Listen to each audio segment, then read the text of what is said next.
Ini di mana Wakil Gubernur Sulawesi Utara Stephen Kando menghadiri pencanangan Desa Warembungan di Kecamatan Pineleng, Kabupaten Minahasa sebagai desa bersinar. Badan Narkotika Nasional Provinsi Sulawesi Utara mencanangkan Desa Warembungan menjadi desa bersih narkoba atau disingkat Bersinar.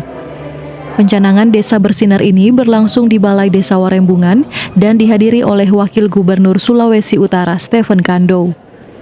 Pencanangan oleh BNNP ini pun mendapat apresiasi dari pemerintah Provinsi Sulawesi Utara. Utara di bawah pimpinan Bapak termasuk yang secara jelas nyata melaksanakan penetrasi di seluruh Provinsi Sulawesi Utara dalam upaya-upaya penanggulangan narkoba, dan ini wajib hukumnya pemerintah provinsi untuk mendukung, termasuk BNNP Sulut rencananya pada tahun 2022 akan mencanangkan total 20 desa bersinar di sejumlah kabupaten kota se-Sulawesi Utara.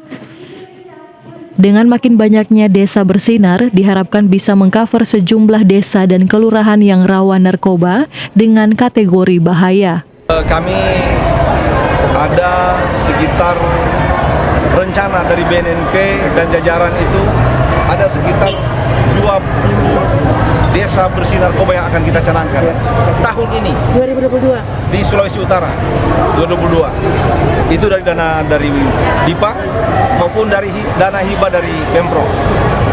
Kami akan mencoba ini supaya bisa tercover dengan 31 desa kelurahan rawan narkoba dengan kategori bahaya. Selain 31 desa kelurahan dengan kategori bahaya, juga terdapat 81 desa kelurahan yang rawan narkoba dengan kategori sedang. Adapun kegiatan yang dilaksanakan di Desa Warembungan antara lain melaksanakan asistensi relawan anti narkoba dan pembentukan Satgas Desa Bersinar. Satgas ini untuk menggerakkan masyarakat supaya berperan aktif dalam pencegahan, pemberantasan, penyalahgunaan, dan peredaran gelap narkoba.